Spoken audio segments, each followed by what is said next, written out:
Hello and welcome to the Inverted Castle, a Metroidvania podcast. I'm an aquatic amnesiac, Thomas Blight, with my co-host Eric Fox. I lure sailors with my siren songs, careful not to get beguiled.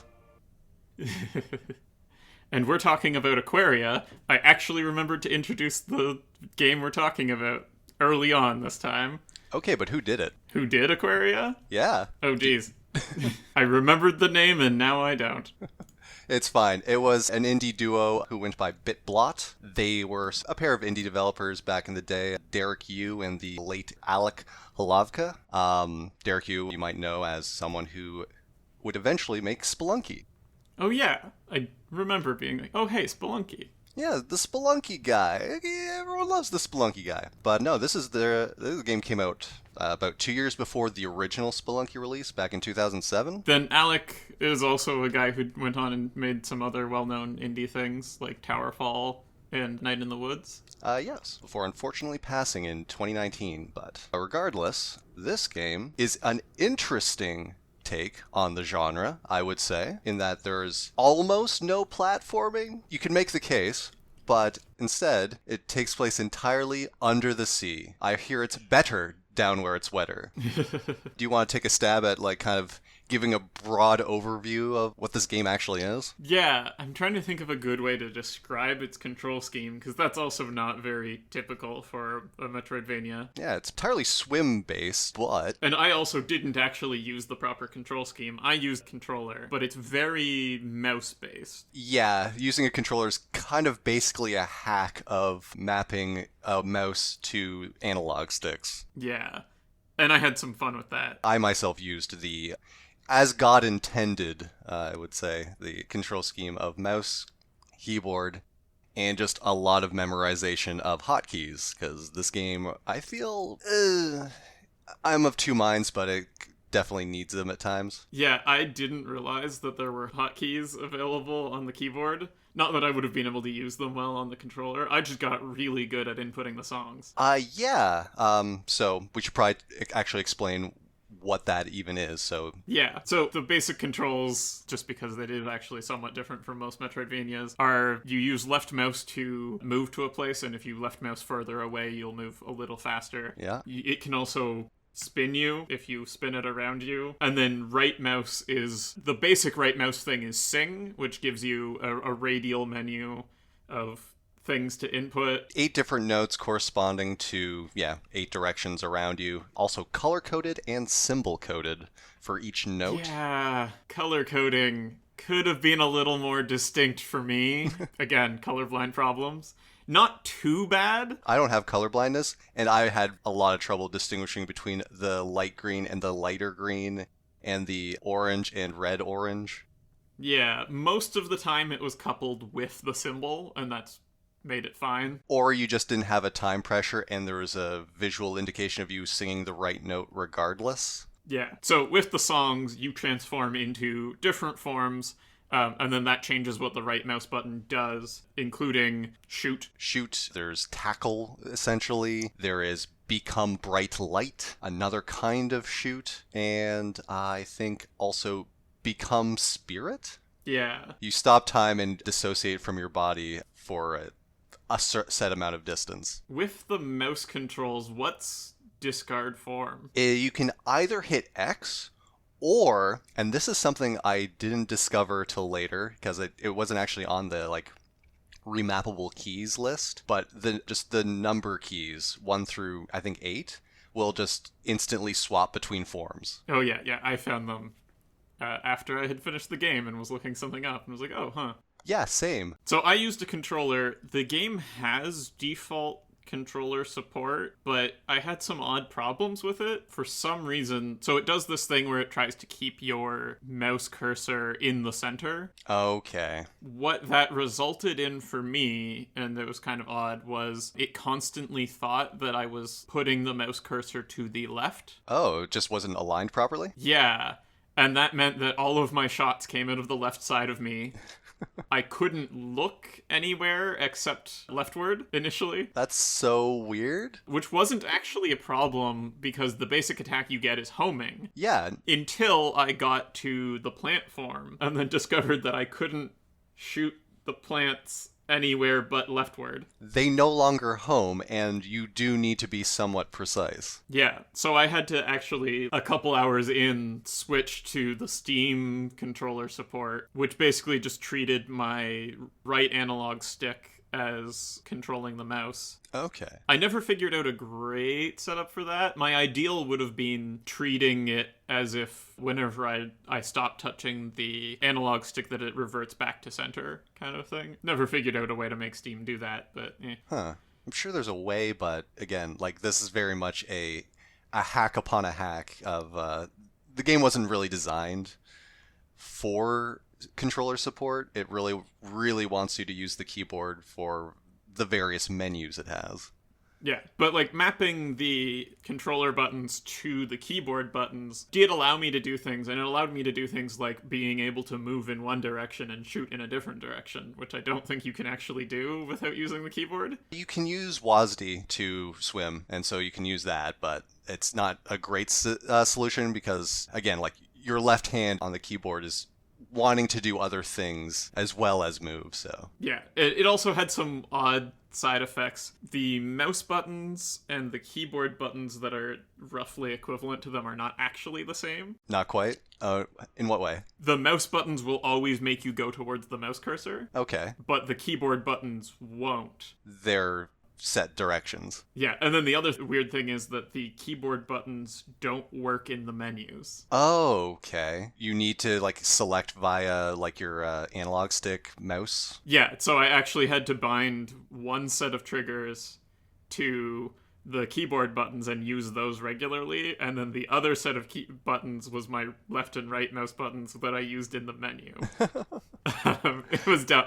I mostly just grabbed the mouse and used it in the menus. Yeah, that sounds like the actual solution is just grab the mouse. Yeah, so that's our weird aside about controls. Oh, they'll come back probably. I don't know that I loved the control scheme of this, but So here's the thing. When you get into this underwater combat, for the most part, you're just using the like homing shots and it's fine.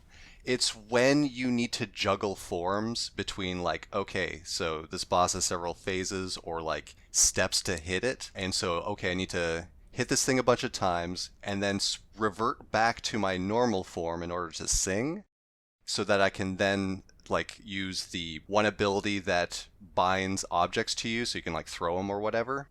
And so there's this like this juggling act you're doing of swapping between forms, and especially before you know about the hotkeys, it ends up being like it goes from being like a really cool like Aquarina style like just playing your songs and it fits in with the themes, it's all good, to God, I wish there was just a button, and it turns out there is, but it kind of, I don't know. I feel like having those instant swap forms kind of detracts from the vibe of the game, but it makes it play better.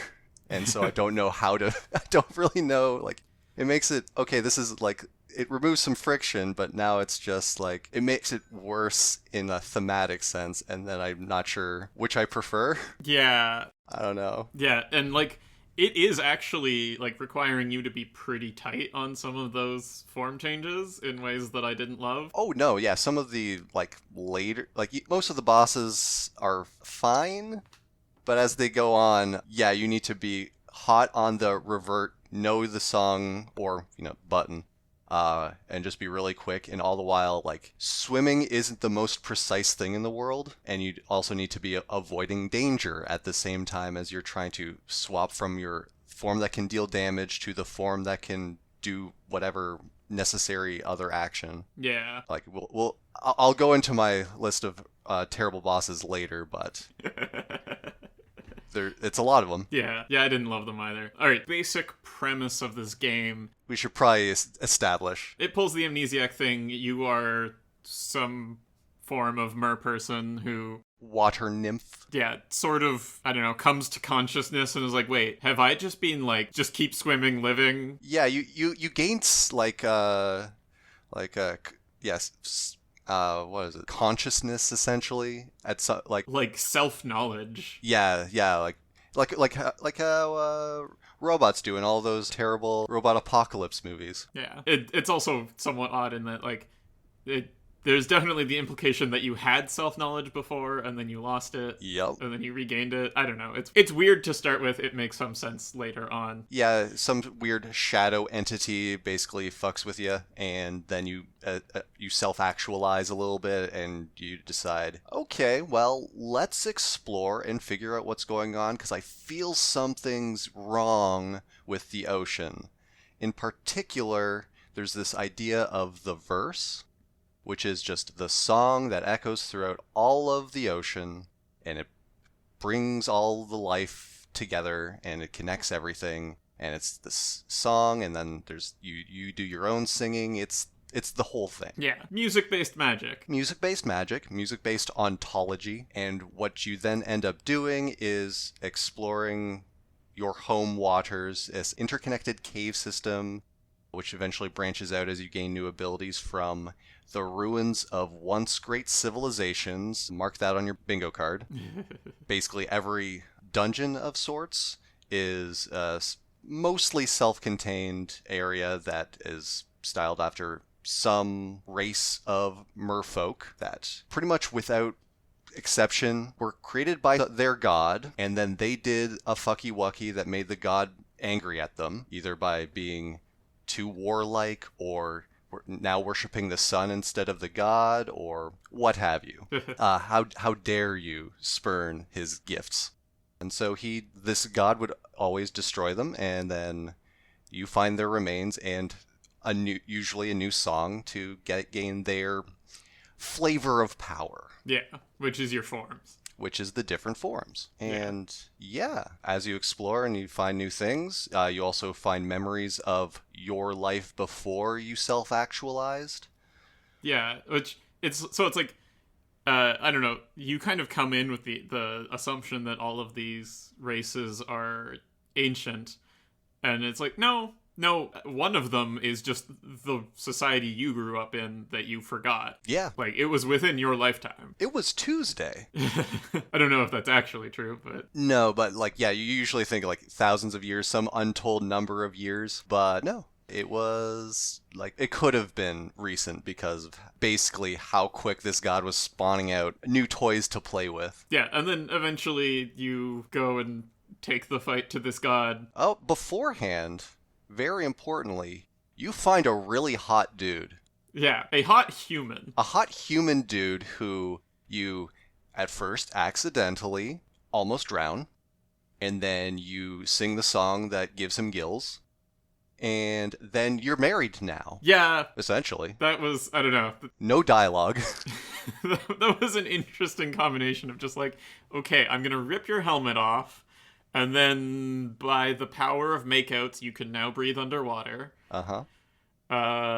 Yeah.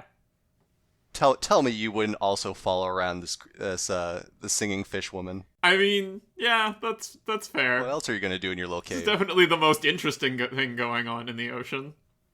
Pretty much, yeah. It's very funny that your new husband is effectively just akin to a pet. Which you can also find in this game is just little fish guys that'll attack things for you every so often. Yeah, and unlike the husband, the pets tend to stick with you and not get stuck. But you get a song to instantly teleport your husband to your side. Yeah, I kept forgetting to use it. Yeah, it's not... like, he'll be around in the next screen anyway, it's fine. It's not a huge deal. Yeah, and then there's the form that fuses with him. Ooh, yeah, spoiler alert. But yeah, eventually, like, the last form you get is... You're not, like, one entity so much as you both just get a transformation, and you can hot swap between controlling the two. Yeah, it's more of a weird, like, man-woman duality. I guess, yeah. You just spin and you change, which...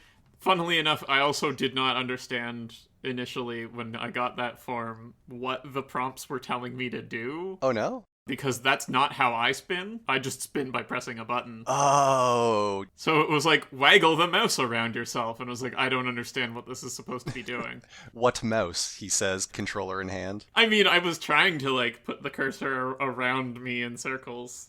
not getting anywhere with it until I realized that was how you spin using the mouse. Yeah, it's yeah. Like, oh, I get it now. Yeah, I actually kind of like the spin. Again, going back to like this whole like rotating around your character to then just do like this whirlpool attack. You can do it any time, but in this form, it'll change you. I like doing it, even though it is actually kind of a pain, just because it's just a unique pain, and I'm that kind of person now.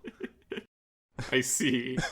You just want novel pain? Yeah, it's just hurt me in a place you haven't hurt before. Everything else is so bruised. I mean, it was not a pain for me. It's also a way to attract items to you. Or not exactly attract items to you, it just, like, moves them around. Oh, okay. If it actually attracted items to you, I would shit and piss. It makes them easier to grab. Okay. Frequently. But yeah. Sorry, we're mid-storytelling. Having found our husband, we then wrap up the last mysteries of who this god is, who is, I guess, shown in like a vague intro cutscene. But yeah, the intro cutscene is someone falling off of a flying continent or something. All silhouetted. It's just kind of a weird vignette before the game actually starts, and it's never mentioned until that very end. We're like, oh yeah, that's probably the same dude. Yeah. It turns out just the ghost of a little boy turned into a sea god somehow. I don't know. Yeah, somehow is the explanation, pretty much. I think it was empowered by some other being, but the some other being is never really dealt with or talked about. That's basically it. It's space magic or sea magic. Not sure, but yeah, he gains power to create other beings and then decides like, oh man, I'm lonely, and makes a civilization, and they start ignoring him, and then he throws them into the bin because he gets all jealous, and eventually tries to recreate his mother, like you do. Yeah, this is very Freudian. Very Freudian.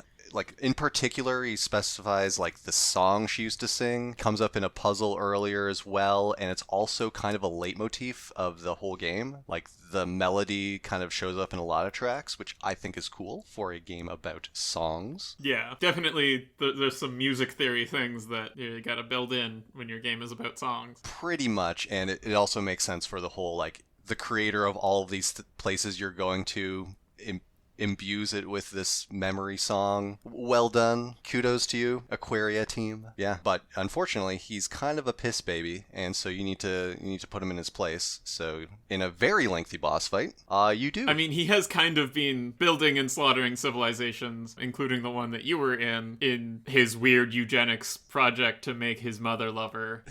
I feel like piss baby encompasses all of that. Yes. His motivations are whack. His motivations, whack. His god form, whack. Me, I'm tight as fuck. Yeah, and you take the fight to him, and then I didn't actually look at what the ending is if you don't get the true ending, because I had already gotten it. Me neither. I believe it's just the secret extra scene that you get for getting all the memories. Everything else, I believe, is the same. Yeah. So, and then there's after that, the secret extra scene of, okay, so we've had a kid. Yep. Epilogue, then, briefly. Yeah. You and your husband, whose name is Lee, I don't think we ever mentioned it, you managed to cross the boundaries of species and sire an heir, but unfortunately... We also didn't say Naja's name either. Or Naja? Did we not say Naja's name? That's unfortunate. Yeah, the player character is Naja. She's cool.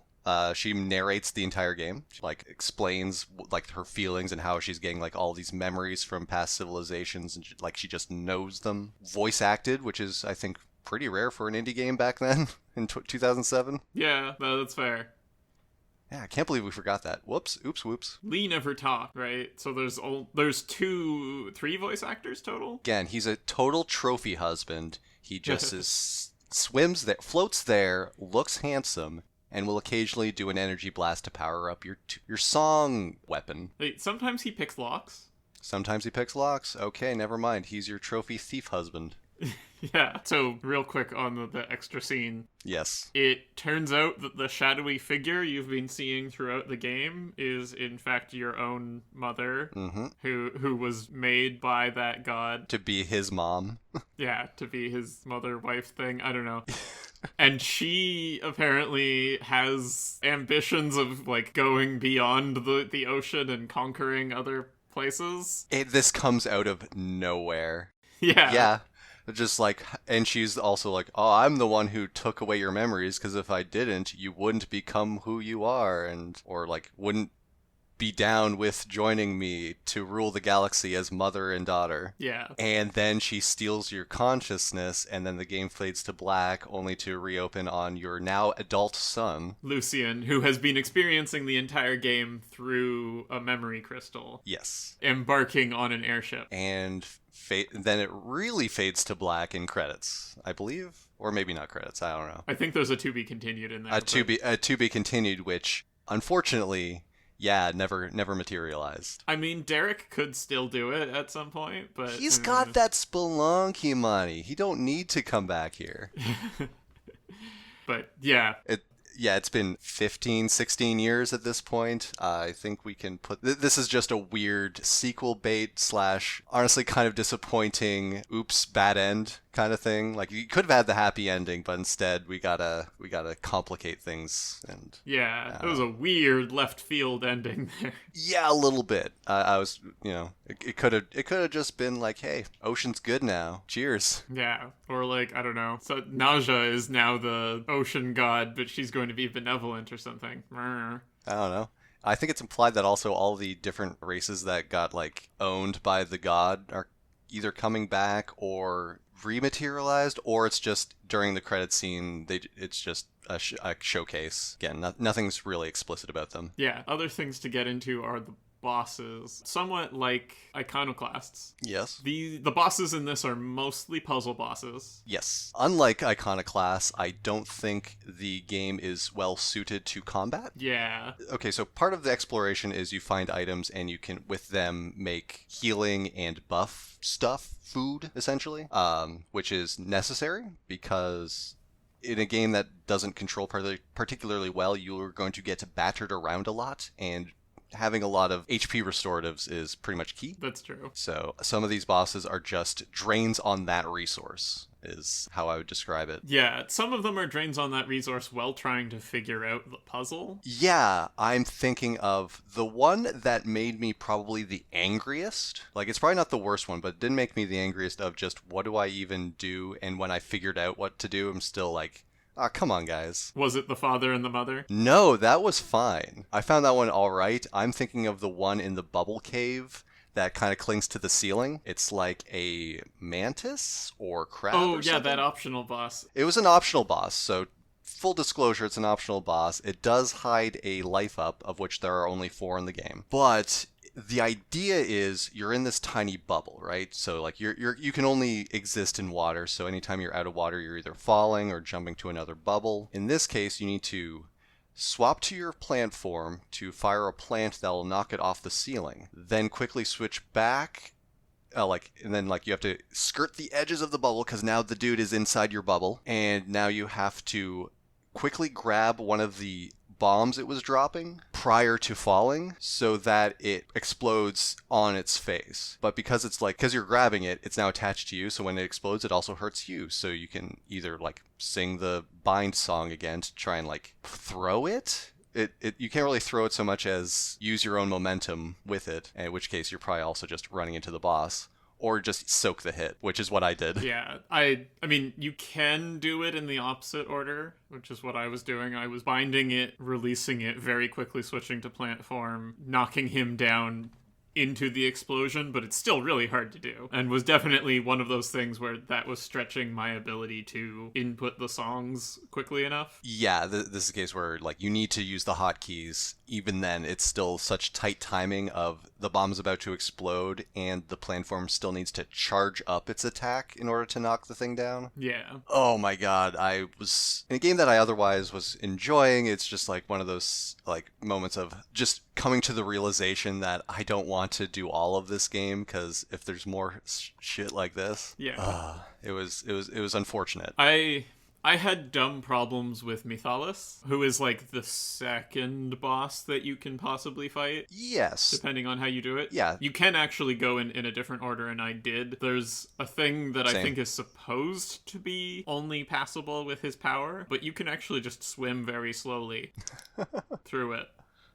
So I went and got the plant stuff beforehand. Yeah. I did too, yeah. It's not that difficult, but no, yeah, you're absolutely open to it. The ocean is big, y'all. I don't know if you've been there, Yeah. but like the cave system in between the like main dungeon areas is huge. It sprawls. It goes in all these different directions, particularly once you reach open waters, is what the game calls it. So, finishing my Mythalis Yes. story, sorry. So, I had gotten the plant forms, which actually sort of misled me. Oh no. So, there's the corrupted mermen. Yes. Who, if they touch the poison gas, fill up. They become a different thing. They Yeah. become something you can grab. Yeah. I never learned that because I already had the plant form, and I realized that if you hit them with the charged plant form, they will explode. Oh no. So I went into that fight not knowing that. Yeah, no, they teach you that earlier in the dungeon is, oh, this is what happens when the mermen touch the thing. And then you see the boss fight of the thing and mermen and being like, ah, I see. And then it does a big sucky wucky. Yeah, but I didn't know how to. Didn't know I could bind them, and for some reason I was really dumb and not figuring that out. I managed for the first 2 hit to painstakingly, with the plant form, push the guy close enough to the suck range to get a hit in. Oh no. And then when it came to the third one, I was just like, well, this isn't working anymore. There's no way this is correct. Yeah. Turns out, no, I could have just bound them. And I probably, if I didn't have the plant form, would have figured out how to bind them because you have to get past a group of them. Yeah. And I had done that by charging up the plant form and hitting them with it. I just ignored the plant form unless I absolutely needed it. In fact, on that boss I was talking about earlier, it was the last thing I tried to be like, okay, how am I going to damage this thing? Yeah. And then all of a sudden it fell. I'm just like, oh, son of gun. Yeah, I don't know. I never felt like I knew what I was doing with the puzzle bosses. And didn't feel satisfied by the answers either. I don't know. Yeah, they're awkward. I think the one you're talking about with Mythalis, that was one was the one that I'm like, okay, this is all right, but still kind of annoying to juggle luring the things in and then swapping to like your damage form when he can be damaged. Yeah, the most annoying thing about this is like even when you do the puzzle correctly, it only gives you a like stun window where now you need to switch into the damage form and start hitting them. And due to the controls, everything feels awkward enough that it doesn't feel like, oh man, like it's like satisfying so much as, oh, thank God that's over. Yeah, like I don't know. I feel like it probably should have just held them in that stun until you got at least one hit in. I don't know. Yeah, the balance of difficulty for like some of these bosses is rough. If you're not like actually on point, it's just kind of a miserable bosses take too long. Yeah. Because of that, because you'll miss windows and you'll not be as efficient with hitting them with your only damaging move for a lot of it. Yeah. And then there are some bosses that are just like pure damage races, especially since they tend to put a ton of things into the water and it's actually pretty hard for you to dodge, particularly the 3 priests, which hilariously, yeah, I didn't find that until the very end of the game when I was doing the like going back thing and was like, you know, I'm pretty sure I was supposed to find something to deal with these blue crystals. Yeah, that's the 3 priests block the ability to enter spirit form, and then you can pass through time, and then if you hit a blue crystal, you teleport there. It sees very limited use, so you can easily get to the end of the game and not see it. I did, when I was looking at your Steam achievements that you just like, in like whatever recent session, I'm just like, I see you haven't fought the priest yet. Weird. Because you're getting all these like later ones. I'm just like, did he not? Or am I just missing something? And then I kind of chuckled to myself and let you figure it out on your own. Yeah. So, I mean, I don't know. I feel like they would have been a pretty hard thing if I had found them at the earliest point that you could. But by the time that I found them, I had the ability to make volcano rolls. Ah, yes. Which massively boost your damage output and just kind of tanked their hits and annihilated them with that. That's what you do. Like, this game actually really requires that you use buffs, use your recipes. There'll be little plant orbs every so often where if you sing the right note, again, this is one of those things where it's hard to tell which color it is, but just try them all. if you're colorblind or just dumb like me. Yeah, I mean, it'll vibrate in resonance with the song, so it was usually like, okay, I'm either on this one or the one beside it. Yeah, Right? yeah. It wasn't that bad for me. And these things will usually reward you with either ingredients or just the item itself, and you gain recipes. Like, there's a whole thing, and that's part of why, like, navigating menus is important, because that's how you get to your cooking, and that's how you, like, use actual items. Thankfully, it pauses the game. But, yeah, I think the final boss... Oh, and there was... I mean, since we're talking about the cooking, there's also the odd thing of the cooking where there are 2 ingredient and 3 ingredient recipes, and for most of the game you can only make the 3 ingredient recipes if you're at a kitchen. Yeah, which is just like a random, like, debris filled house. Every so often you'll find something that you can use. Yeah, you can also do it in your own house. Yeah, but you're rare, like, until you unlock fast travel. I'm using quotes there. Can't really get back to your house that easily. Yeah, that's fair. But there is the Simon Says monster, is what I'm going to call it. Uh-huh. Which, if you do it successfully, which I was actually really bad at doing and just gave up and looked up what the reward was, you get the 3rd ingredient slot permanently. You can just, make 3 ingredient stuff, which is the best stuff in the game, obviously. Usually just better versions of stuff you've already found and more efficient use of ingredients. Yeah, which, I don't know. I'm not very big on crafting systems. Particularly crafting systems for consumables is not my cup of tea. Yeah. I had to grind for the final boss because I ran out of the lowest level of ingredients for healing consumables. And you also need the low-level consumables to craft the higher-level ones. Yeah. Because it's so linear of, like, the crafting is just, okay, all of these ingredients basically funnel into the same stuff, generally. And so it's just, like, this extra step you need to do of, okay, I found some leaves. Well, these are obviously just going to make the poultice, the healing stuff, and I kind of just wish I would have just found a poultice slightly less often. I mean, the leaves were used for both the poultices and the rolls. Which, yeah, that was also like a weird thing of, okay, if I have 2 leaves, then that's a poultice. If I have a leaf and meat, that's a roll, and they kind of diverge there, and so, like, you just need a lot of leaves. Yeah, and then if you have meat and oil, you can make a cake. That's all. Or no, egg and oil?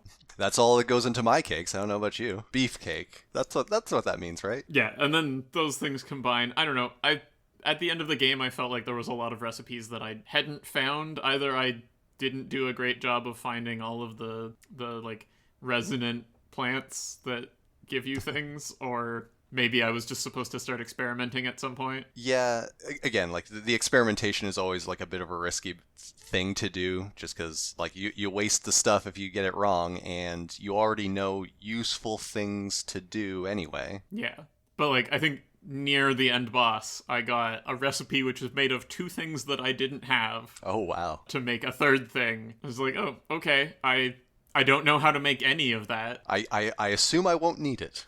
Yeah. And generally you don't.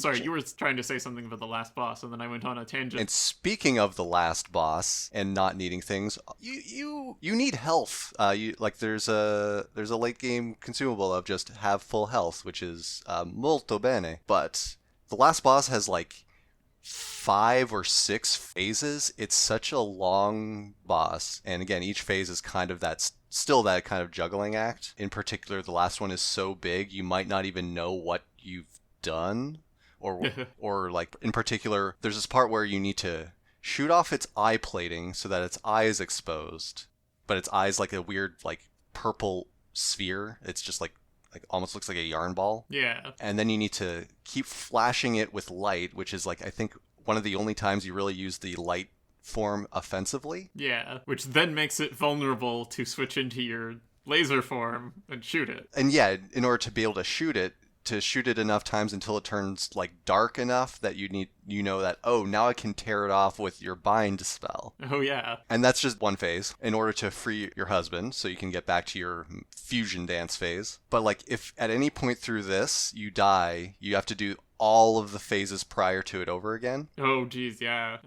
I luckily had tons of resources and did not die on any form of the boss. I did. I played pretty fast and loose, and when I was figuring out prior forms, and I just kind of ran out of the big healing, and I was trying to rely on this one permanent item you get, which just kind of passively heals you while you're in song form, and that didn't work out, and I died. I guess I didn't go back and find all the treasures, because I'm not sure I had that one. Oh, it's a very useful one. It will, there's this one jellyfish boss that you gotta fight, and it's also difficult. Again, not fun to fight. Don't bother going back to just to have a larf, but it does passively heal you up to half of your maximum. I believe either half of your maximum or just your default starting health. It's very good. Maybe I misinterpreted that one. I thought that one was the one that revives you if you die. Not to my knowledge. Jellyfish hat gave me passive healing. Okay, there is one that revives you if you die, I thought, but maybe I just misunderstood a tooltip.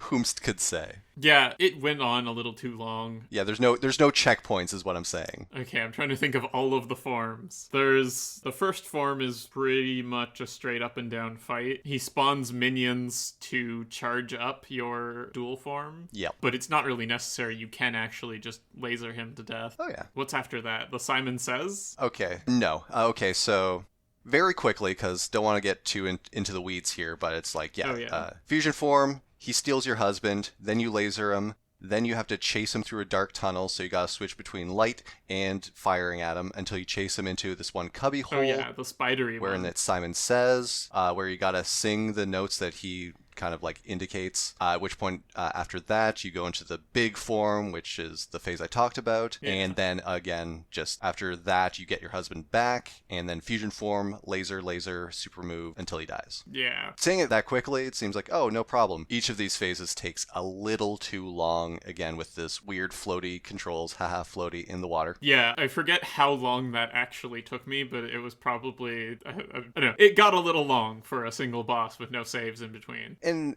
this is also experiential, like maybe like the raw time isn't all that bad, but it felt like it because, again, the combat isn't great. But I feel like we should actually talk about what is good about this game. We've really kind of drilled down deep in combat, not great.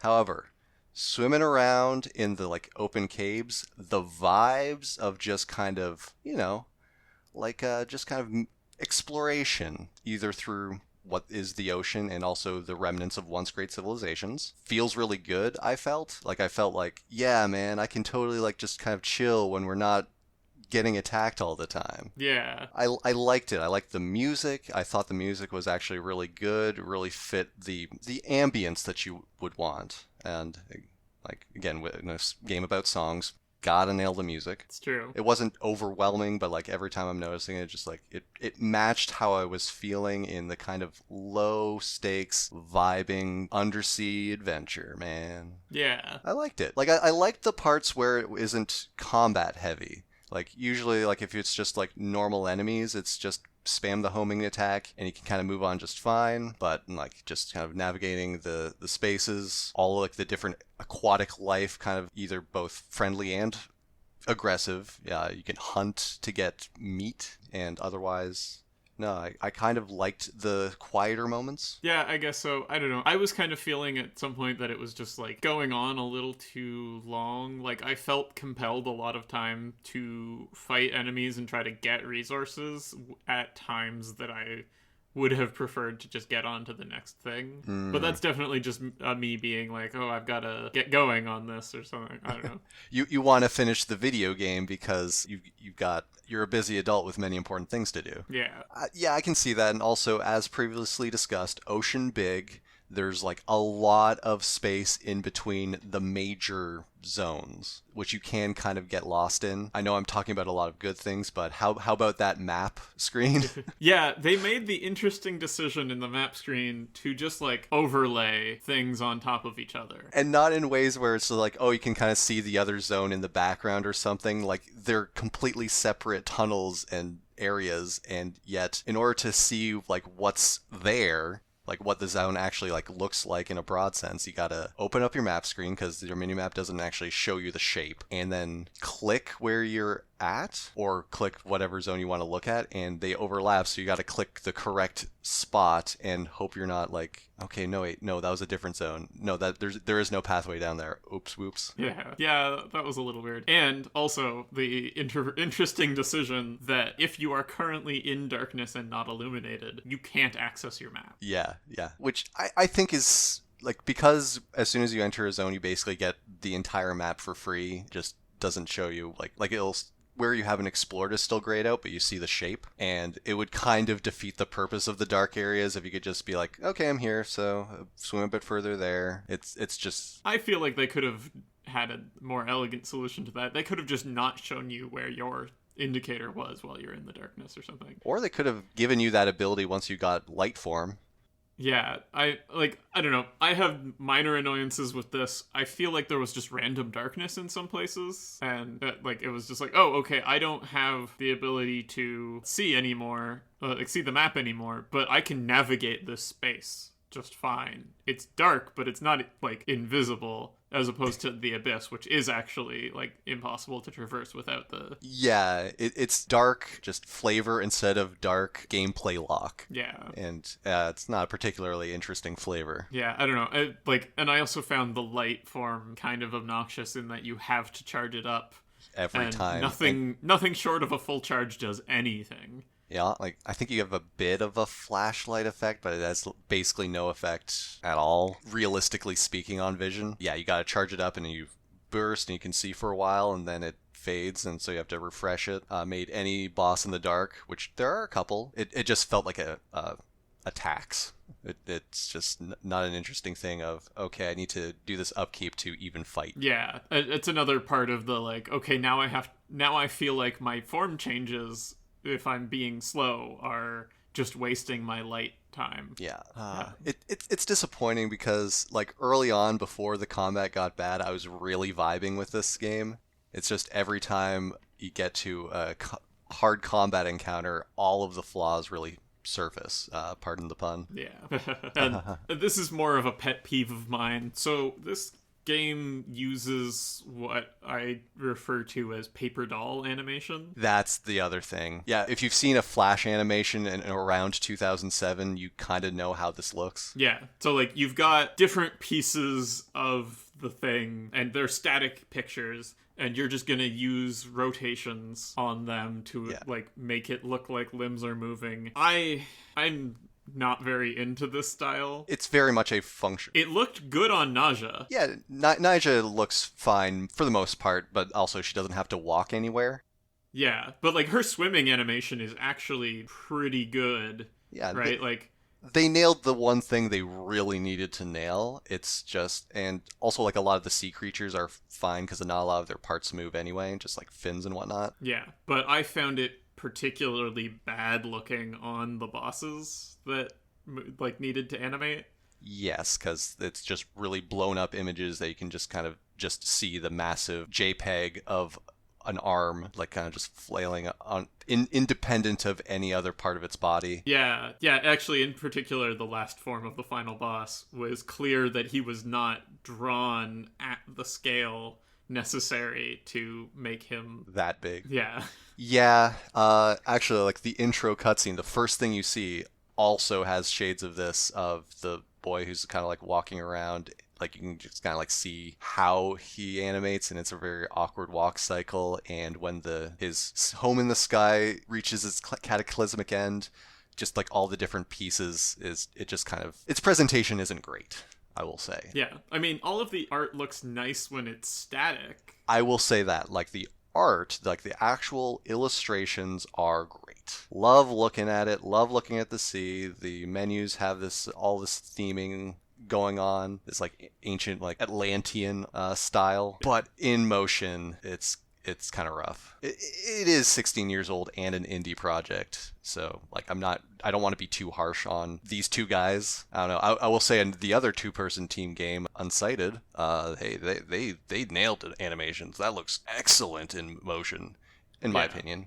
It's just my favorite game. Yeah. Oh yeah, it's something that we haven't actually touched on yet, is that there's text in the game which is in its own lettering. Yeah. It turns out that's English just with funky letters.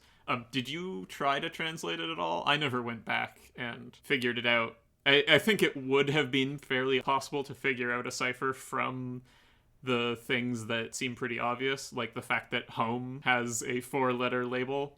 Yeah, and also like when you launch the game and it has like start, continue, and whatnot, those originally are in the Atlantean language and then fade into English, so you could use that as your cipher. Yeah. I didn't go back to look at anything. Like, I kind of had the idea that I might, but by the end of the story, I just kind of felt like, what's the point? Yeah. Apparently there's also just in the game files, there's a second set of images for that. You can just rename the 2 files and it'll swap the actual English letters in. That's interesting. Yeah, I saw it when I was looking some stuff up later. I wonder if that was like a planned like new game plus feature of, after you've played through the game once, you get to see the translations everywhere, kind of like what Wind Waker did. Yeah, I don't know. Or maybe it was just their way of being lazy about the translations when they were testing. I don't know.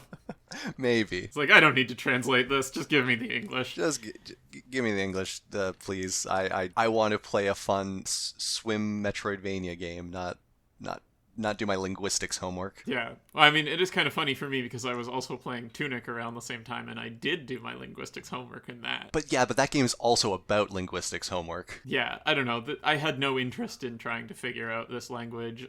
There were long paragraphs of things that I bet would say something, or I think some of them might actually just give you hints to the bosses. Oh, that would be useful. But otherwise, I think like the lore of the land is pretty well spelt out by Nyjah every time she has a cutscene about it. Yeah. There isn't a lot of, like, I don't know, subtlety. It's pretty direct about what's been happening and how people feel about it. Characters kind of just say how they're feeling. Yeah, this is definitely not an atmospheric narrative. Yeah, it's not dealing in item descriptions and like just vague allusions to stories that might have happened. It is an entire civilization is one thing and one thing only, and then this thing happened and now it's this. Yes. Everyone is a hat civilization. Pretty much. Oh, man. So this game came out in 2007. As discussed. It was a pretty early indie game in terms of the grand scale of indie games. Yeah, no, it predates Braid by about a year. Yeah, which everyone cites Braid as the game that people realized indie games can be good and popular and stuff. And also sold on consoles, like real actual games on console, like make money type things. Yeah, I happened to be listening to the AIAS Game Maker's Notebook, interviewing some people from Moon Studios, and who did Ori. Yes. They actually talked in that interview about Aquaria, so it was quite fortuitous for me that I was listening to it when we were doing this. And like how Aquaria was part of the inspiration for them to start something along the lines of a Metroidvania and start Ori. Oh, that's wild. So that was kind of a cool coincidence. Ori is also a game I would describe as the combat is not so great, but the vibes, man. The vibes are on point. Yeah. But that's interesting. Doing the context zone. From that? 2007. I found it hard to find Game Award stuff for 2007. I do have the Spike TV Game Awards. Oh, hell yeah. Which are totally non-biased. Nyjah for sexiest girl in a video game. It's not that crude. Thankfully. Oh, surprising for Spike. Yeah, there are some... Famitsu had some funny categories too in previous years. This one, I think the funniest category here is Best Individual Sports Game. Okay, so sports that only have individuals or just the one sport that is best? Yeah, sports that only have individuals as opposed to team sports, which is a separate category. Why would that be? Okay, anyway. I don't know. Yeah, the best individual sports game, by the way, was Skate, and the best team sports game was Madden NFL 08. Of course it's Madden. I guess it makes sense that Spike's audience would be the type of people who only buy the sports games every year and nothing else. Yeah. But it's surprising that Skate won, because that's not the usual fare for what I would describe as a sports game. I honestly have no idea what the competitors were in 2007 for individual sport games. Oh, it didn't have even tennis, you can play doubles. Does that count? I don't know. I guess maybe golf. Okay, the Tiger Woods of the year. So, other things from those Game Awards. The Game of the Year was BioShock. Of course. They had a Studio of the Year, which was Harmonix. This was in the middle of Rock Band, which also won Best Soundtrack. Oh, yeah. Rock Band, eh? Best RPG was Mass Effect. Of course. Best Shooter was Call of Duty 4 Modern Warfare. Oh, wow. There was also a Best Military Game. I don't know why we needed both of these categories. This was back when, like, listen, there were a lot of World War II shooters and other games around that era. Yeah. Best Graphics Crisis. Nintendo only shows up in Best Handheld and Best Wii games. That's very funny. Like, I mean, you'd expect a Nintendo to win Best Wii game. Yeah, which the Best Handheld was... The game was The Legend of Zelda Phantom Hourglass, and the Best Wii game was Super Mario Galaxy. Oh, man. Like, actually, think of it. 2007 was kind of stacked. Yeah, there's also the Orange Box, which won the Best PC game. Yeah. Which was basically Portal Plus. Yeah, it also won the Breakthrough Technology Award for Portal. Sure. Yeah, that, like, at the time, like, that was, like, unheard of.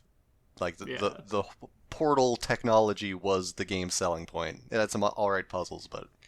Oh, and because we've got to have a sponsored category, Most Addictive Video Game Fueled by Dew. Dew's been fueling us since 2007 at least. Which was Halo 3. Oh, of course.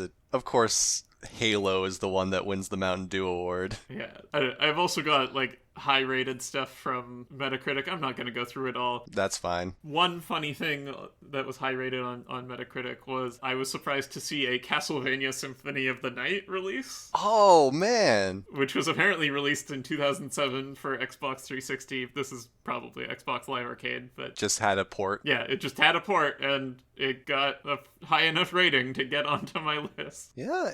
Meanwhile, Aquaria. In the Metroidvania-ish space, there's also Metroid Prime 3 Corruption. That came out in 2007? Oh, yeah? Yeah, no? Yeah. Man, I mean, it's not the best Prime, I think. We haven't actually discussed it yet, but yeah, damn. Yeah. But yeah, this is a pretty stacked year. There's some big hits. Yeah, and like I had not heard of Aquaria at all. Yeah. I was kind of paying attention to indie space at that time, mostly due to Cave Story and La Mulana, but no, this one passed me by somehow, despite... I guess this is Derek Yu prior to his breakout hit, Spelunky. Yeah, which we played Spelunky a bunch in college. Oh, yeah. Like, I didn't. I played the original the original freeware version, briefly when it first released. But I don't think I played the re-release that added multiplayer and whatnot. Yeah, that's fair. I mean, I think I was also playing the freeware version, because it was pixel art, and then later versions of it was, like, scalars, or not scalars, I don't know. Higher definition art that was not pixels. Glossy JPEGs. Yes. Oh, man. But no, yeah. It's weird in that era, just prior to what is essentially the indie explosion of both, like, roguelikes with Spelunky and Metroidvanias just being the default almost if you're making an indie game. Is that the default? It's fairly common. In the grand scheme of things, are Metroidvanias that common? Maybe it's just my predilections. Only they surface to me as roguelikes and Metroidvanias. Yeah. I mean, I guess there is sort of a lot of indie games seem to be making platformers specifically, which is also kind of interesting because platformers kind of don't exist out of indie. That might be it, is that if you're looking for Metroidvanias, it's indie or nothing, which is unfortunate. Yeah. But, like, I guess I can also see that a lot of those platformers would then fall under the Metroidvania umbrella. Yeah.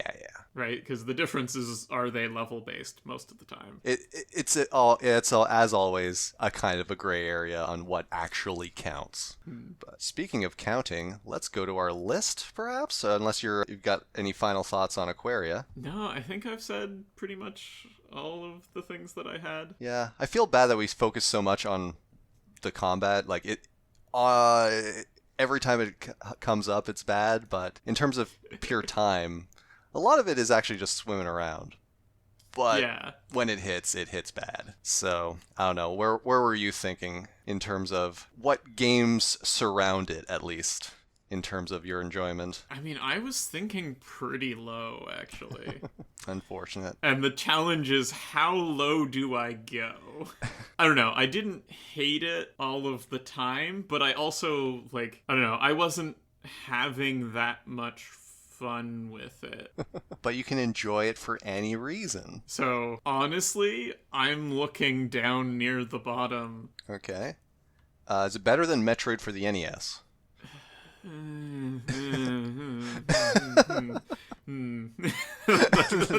That's dire. That's actually dire, because below that is Banjo-Tooie, which is a game that I don't even think counts.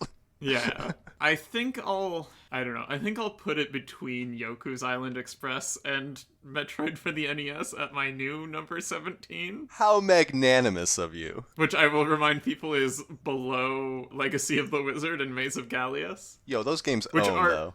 Janky games in other ways. So Yeah. I don't know. Maybe I'm just forgetting how much frustration those games cause. Yeah, oh, you definitely are. Like, again, like, remember that in those games we were also heavily, like, save stating and looking up guides. Like, Aquaria doesn't actually really need that. Except for a few times where we're like, okay, how does this boss even, like, damage? But you can figure those things out. I guess one thing I didn't complain about that much, which you apparently didn't have that much of trouble with, I really hated the father and mother boss fight. Oh, weird. Like, I did it on my first try. It was kind of annoying to balance the two, like, entities, but... I don't know. I found the eat a guy and then get one shot at hitting the guy's head, which also might be a problem for me because I was using analog sticks to aim. Or like, no, that one didn't actually use the stick. Maybe that was the problem, is that it purely used where you were facing and not the cursor. Oh, gotcha. Which for you is probably the same thing almost all the time. Yes. But for me was not. Okay, so I think that was your control scheme for that one instance really made a difference. Yeah. Okay. I don't know. There was no boss that I was like, yes, this was a great time. I had fun with it. And I am probably a little too combat focused. You're so aggro. I don't know. I don't know that I loved any of the exploration and the scant puzzles either. Okay. That's fair. No, absolutely fair. How about you? So you're new number 17 or 18. I like this game better than you do, but it's mostly on novelty. I do appreciate the, like, unique aspects of this game compared to everything else. Like, again, like, this is a platformer only in the sense that occasionally you jump between bubbles of water. I did vibe with the game a lot. Again, like, I don't think I had a lot of fun, like a lot of excitement in it, but I appreciated the moments in between. Except that when the frustration hit, it really hit hard. So I think, like, not a whole lot higher, but I'm putting this just below Ori and the Blind Forest and above our friends Legacy of the Wizard and Maze of Gallius at new number 15.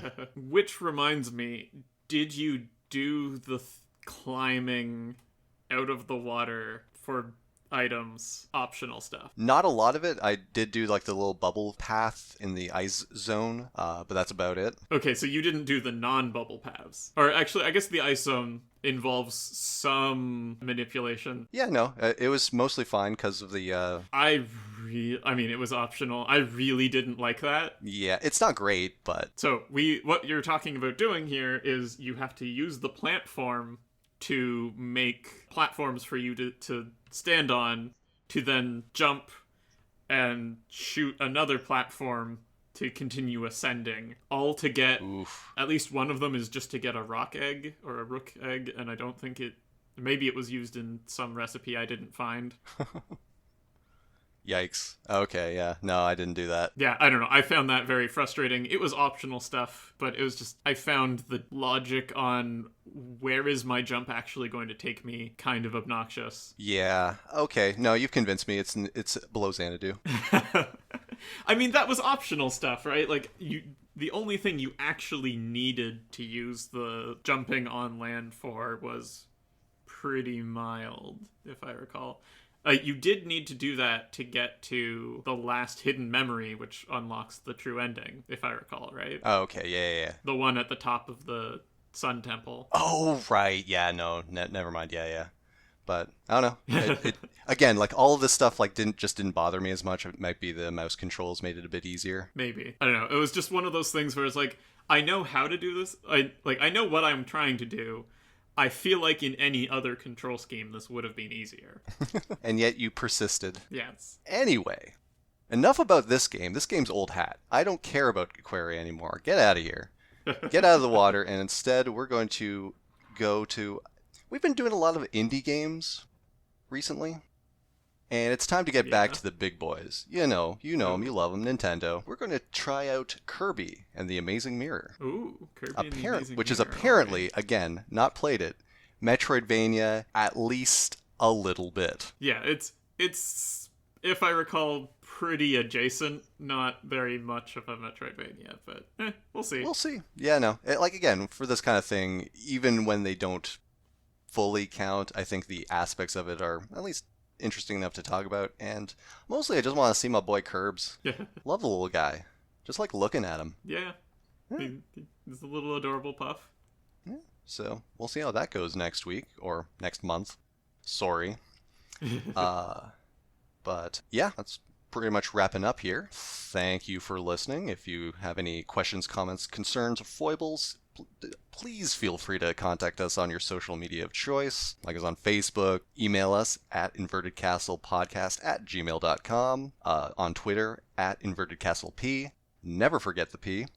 Yeah, I don't know. Write a review on Apple Podcasts. I think that's still a thing. I haven't actually looked at any reviews on Apple Podcasts ever, but... Yeah, only if it's kind, though, please. I can't take it. But, yeah. Shall we sign off, then? Yeah, with that, I've been Thomas Blight. And I'm Eric Fox. And don't create civilizations and then destroy them on a whim. That's not cool. Yeah, make sure you know exactly why you're destroying them.